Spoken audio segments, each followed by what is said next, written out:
Halo penikmat film, semoga hari-hari Anda selalu berbahagia. Bagaimana perasaan Anda jika adik atau kakak Anda berangkat ke medan perang? Apakah akan seperti pasangan kakak beradik dalam film yang akan kita simak bersama ringkasannya kali ini? Nggak pakai lama, mari kita simak filmnya Taeguki, The Brotherhood of War.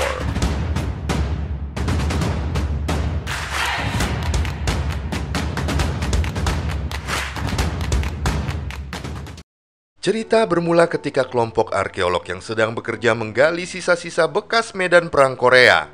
Mereka menemukan barang semasa peperangan, tulang belulang bahkan catatan dari tentara yang tewas. Mereka mengumpulkan semua yang ditemukan dan membangun sebuah tugu peringatan untuk menghormati prajurit-prajurit yang pemberani. Sementara tim ekskavasi dari Angkatan Darat Korea Selatan menemukan benda milik tentara veteran bernama Lee Jin-sok. Kemudian mereka mencari profilnya di sistem dan menemukan bahwa Lee Jin-sok masih hidup. Dan kemungkinan yang mereka temukan adalah benda miliknya. Mereka kemudian menelpon Lee Jin-sok untuk mengkonfirmasi beberapa benda yang mereka temukan.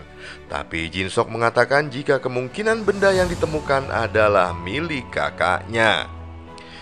Tim ekskavasi mengatakan jika kemungkinan ada kesalahan orang yang dimaksud, tapi Jin-sok memang telah mencari kakaknya selama puluhan tahun. Jin-sok kemudian meminta cucunya untuk mengantarnya ke pegunungan tempat benda ditemukan, meski kondisinya sudah tidak sebugar dahulu.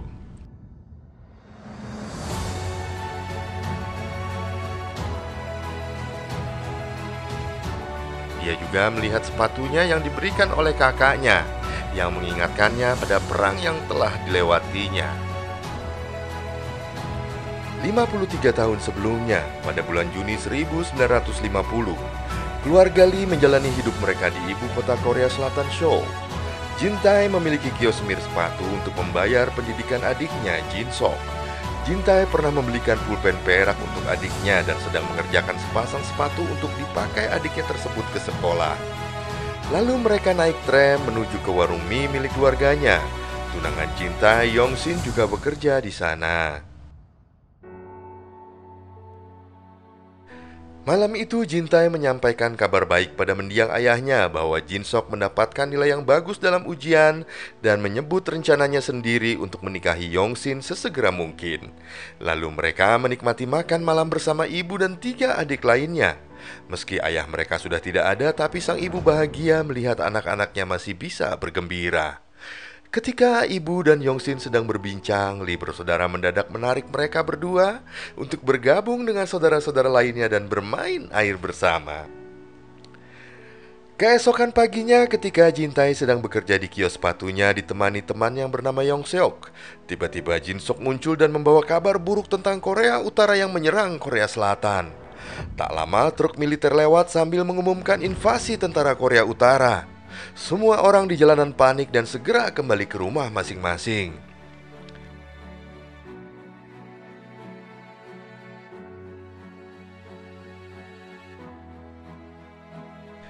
Jin-tae kembali ke rumah pada malam hari dan menemukan tunangannya Yong-shin sedang mengemasi barang-barang. Jin-tae agak marah dan memberitahunya untuk membawa beberapa barang saja, karena mereka akan kembali setelah perang. Yong-shin khawatir jika mereka mungkin akan kehilangan warung mie. Dia juga takut jika Jin-tae akan direkrut sebagai salah satu tentara untuk berperang melawan Korea Utara. Mendadak terjadi ledakan keras, mereka segera dievakuasi. Jin-sok dan Jin-tae berpesan pada semua anggota keluarga untuk tetap bersama sebelum menuju ke area evakuasi. Pada bulan Juli 1950, orang-orang berusaha masuk ke dalam kereta, tapi beberapa petugas tidak membiarkan warga sipil untuk masuk. Karena kereta untuk warga sipil tidak beroperasi, Jin-sok mendengar kabar buruk itu dan lari ke keluarganya untuk melaporkannya. Sementara Jin-tae mencari apotek untuk membeli beberapa obat ibunya yang sakit. Dia bertemu dengan sekelompok warga sipil yang menyerukan untuk melawan komunis.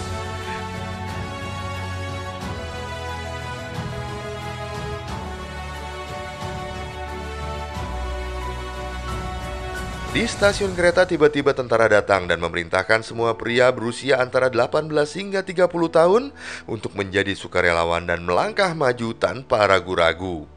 Tentara melihat ke arah Jin-sok dan memaksanya bergabung dengan Angkatan Darat. Sementara keluarganya mencoba mencegahnya, tetapi tentara menghalau mereka. Jintae yang baru tiba mendengar kabar itu dari Yongsin. Dia bergegas ke kereta untuk menemukan adiknya. Jinsok berhasil menemukan adiknya di dalam kereta. Dia berusaha mengajaknya pergi, tapi dihalangi oleh tentara yang langsung memukulnya.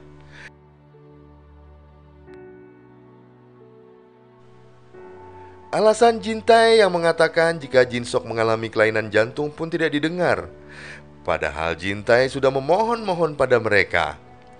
Kereta pun terus bergerak. Ibu mereka mengejar kereta bersama Yongsin, namun mereka tidak bisa mengejarnya karena dihalangi para tentara. Jintae berteriak berjanji pada ibunya untuk menjaga adiknya. Jintae juga meminta tunangannya untuk menjaga ibunya saat mereka pergi.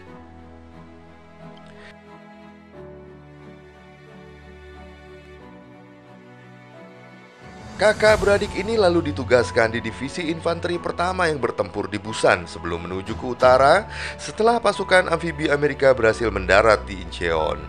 Seorang komandan memanggil setiap tentara yang akan dikerahkan. Jintae memohon kepadanya untuk ditugaskan bersama adiknya. Untungnya komandan menyetujuinya dan mereka bergabung bersama tentara baru lainnya dan diberitahu mengenai misi baru mereka. Misi mereka adalah mempertahankan Sungai Nakdong. Misi ini adalah pertaruhan hidup atau mati, dan mundur bukanlah sebuah pilihan. Semuanya diberikan beberapa kertas dan pena untuk menulis surat wasiat terakhir mereka.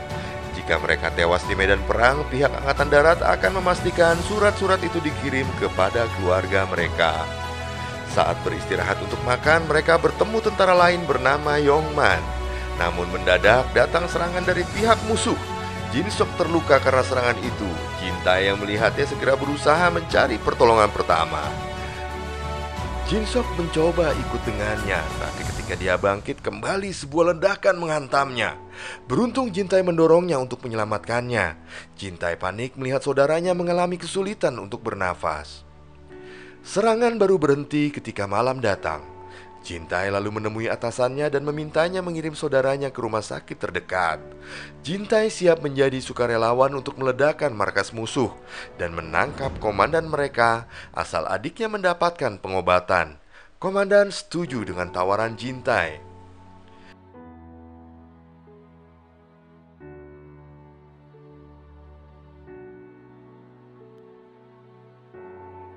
Pada malam yang sama, Jinsok menulis surat kepada keluarganya. Dia tahu bahwa dia tidak akan bisa bertahan hidup. Tapi Jintae mengambil kertas itu dari tangannya dan merobeknya. Jintae mengingatkan saudaranya bahwa dia pasti akan selamat dan surat wasiat hanya untuk mereka yang sekarat. Hari berikutnya, para prajurit dikejutkan kabar buruk bahwa mereka telah terkepung oleh musuh. Tak hanya itu, pasukan musuh juga telah memutus jalur pasokan mereka. Para tentara kemudian ditugaskan untuk membangun parit yang lebih dalam agar mereka tetap bisa berlindung dari serangan musuh. Komandan mereka meminta beberapa tentara menjadi relawan untuk menanam ranjau darat. Jintae mengajukan diri untuk melakukan misi itu.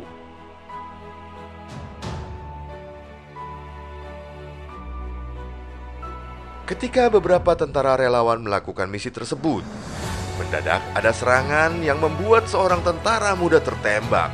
Tak hanya itu, dia juga lalu menginjak ranjau darat yang ditanam. Seorang teman Jintae berpikir bahwa mereka tidak akan dapat lolos dan dia ingin menyerah. Namun Jintae terus melakukan perlawanan. Jintae berhasil menjatuhkan sebagian besar musuh dan mendorong rekan-rekannya untuk menghabisi mereka. Dia mengambil granat dan melemparkannya ke arah musuh dan berhasil membunuh sebuah musuh yang tersisa, dan mereka bisa selamat dari serangan itu.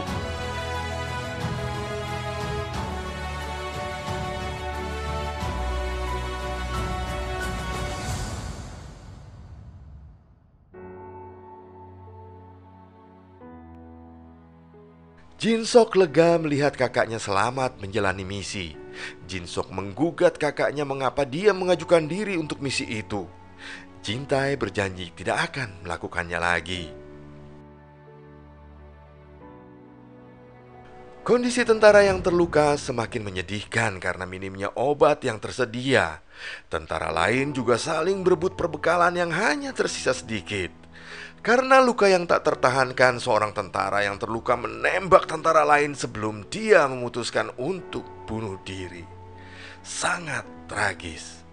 Karena kelaparan, para tentara protes pada komandannya karena diminta untuk tetap bertugas. Si komandan berkata bahwa mati dalam perang jauh lebih terhormat daripada mati kelaparan. Hal ini mengakibatkan pertengkaran antara komandan dan prajurit lainnya. Kemudian Jintai mengusulkan kepada komandan untuk menyerang musuh selagi masih ada sisa tenaga.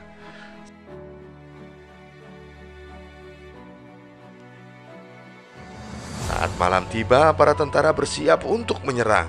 Namun karena kondisinya, Jinsuk tidak boleh ikut dalam penyerangan. Tapi dia secara sembunyi-sembunyi menyelinap untuk bergabung. Pasukan Korea Selatan menyerang secara mendadak dan tidak bisa diduga oleh pasukan Korea Utara. Salah seorang tentara musuh menyelinap ke senapan mesin dan menembaki mereka. Jintai berhasil mendekatinya dan melumpuhkannya sebelum tentara Korea Utara itu membunuh lebih banyak rekannya. Jintai tidak membuang waktu. Dia masuk ke bunker musuh dan menghabisi yang tersisa, termasuk kapten mereka.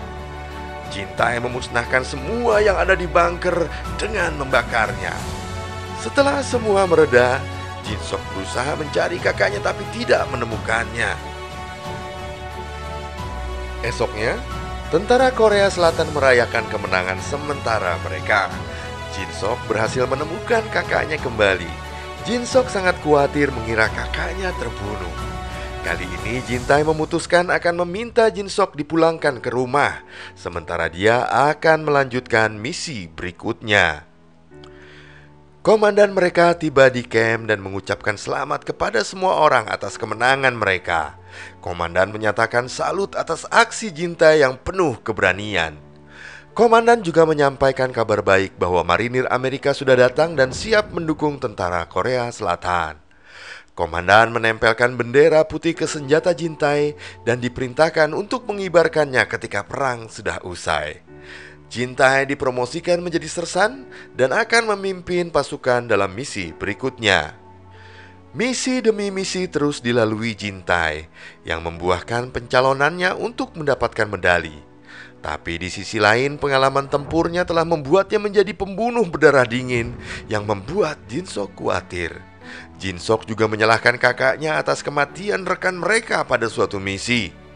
Suatu waktu pasukan Jintai menemukan warga sipil yang tewas. Dan ketika pasukan Jintai sedang mengevakuasi mayat mereka, mendadak sebuah bom tiba-tiba meledak. Hal ini membuat Jintai sangat marah. Ketika mereka pindah ke desa lain, semua pasukan membabi buta menghabisi pasukan Korea Utara. Jinsok menunda menembak seorang tentara Korea Utara yang memohon-mohon ampun padanya. Jintai yang sudah gelap mata kemudian malah mendorongnya ke dalam rumah yang terbakar. Pasukan Jintai menjelma menjadi pasukan yang kejam tidak berbelas kasihan. Suatu saat Jinsok melihat temannya Yongsak yang dipaksa oleh Korea Utara berperang untuk mereka. Jintai tidak menunjukkan belas kasihan kepada teman lamanya sendiri dan memerintahkan semua tawanan bekerja paksa membangun camp untuk pasukan Jintai.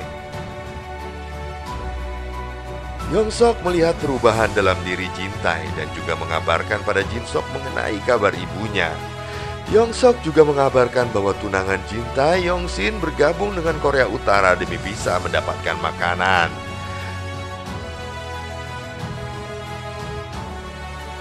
Keesokan harinya mereka menerima kabar baik bahwa perang hampir berakhir. Namun koalisi PBB akhirnya terpaksa mundur kembali ke Seoul ketika Cina ikut campur mendukung pihak Korea Utara di Zhangdan. Jintai akhirnya mendapatkan medali kehormatan. Dia kemudian menyusul Jinsok untuk pulang. Namun setibanya di Seoul, Jinsok kaget mendapati Yongsin yang dicurigai bergabung dengan Partai Komunis. Dia ditangkap oleh milisi Korea Selatan. Jintai dan Jinsok berusaha menghentikan aksi mereka. Namun fatal, Yongsin malah ditembak mati. Dan Jintai serta Jinsok ditangkap karena berusaha melindungi Yongsin. Permintaan Jintai untuk membebaskan saudaranya ditolak. Dan komandan keamanan memerintahkan penjara itu dibakar bersama tahanan di dalamnya. Mendadak penjara itu diserang dan Jintai berusaha menyelamatkan Jinsok, tapi penjara sudah terbakar hebat dan Jintai menduga adiknya mati di dalam kobaran api. Karena marahnya, Jintai lalu membunuh sipir penjara sebelum menyerah saat ditangkap oleh tentara Cina. Sebenarnya Jinsok telah dipindahkan ke rumah sakit militer setelah diselamatkan oleh Paman Yang, seorang veteran dari unit lama mereka.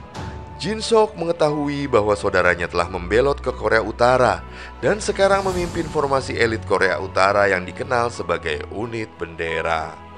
Jinsok memilih untuk bergabung kembali dengan pasukan Angkatan Darat Korea Selatan. Dia meminta untuk diizinkan bertempur di paralel ke-38 tetapi ditolak. Jinsok akhirnya membelot ke Korea Utara dan mengatakan jika dia adalah saudara dari Jintai. Namun Jinsok dianggap sebagai seorang mata-mata. Namun ketika pasukan Korea Utara akan membawanya pergi untuk diinterogasi, mendadak ada serangan dari pasukan Amerika dan Korea Selatan yang membuat Jinsok bisa bebas pergi untuk melanjutkan pencariannya. Jinsok bertemu dengan kakaknya, tapi Jintai ternyata tidak mengenalinya, bahkan mencoba untuk membunuhnya. Sebelum sempat membunuh Jinsok, ada sebuah ledakan yang melukai Jintai. Jinsok mencoba untuk membawanya pergi, tetapi kakinya malah tertembak. Keduanya pun terluka, dan Jintai akhirnya mengenali adik laki-lakinya, dan keduanya bertemu dalam kondisi penuh air mata. Namun karena pasukan Korea Utara terus menyerang pasukan Amerika dan Korea Selatan, Jintai memerintahkan saudaranya untuk menyelamatkan dirinya sendiri. Dalam kondisi terluka, Jintai menuju ke senapan mesin dan memberikan tembakan perlindungan untuk adik laki-lakinya dan warga Korea Selatan lainnya sebelum akhirnya terbunuh. Kembali ke tahun 2003, Jinsok II berada di lokasi penggalian dan mengenali satu persatu barang milik Jintai yang ditinggalkan. Jinsok melepas rindunya pada kakaknya, meski kini hanya tersisa tulang belulangnya. Pada tahun 1950-an setelah Perang Korea berakhir, Jinsok kembali ke ibunya yang juga selamat. Dia menemukan sepatu yang telah diberikan oleh kakaknya. Jinsok ingin memenuhi janji padanya untuk kembali ke sekolah dan menata kehidupan yang lebih baik. Terima kasih sudah turut menyimak bersama layar tancap. Jika Anda berkenan dengan channel ini, silakan untuk melakukan subscribe serta memberikan like dan juga komen. Sampai jumpa lagi.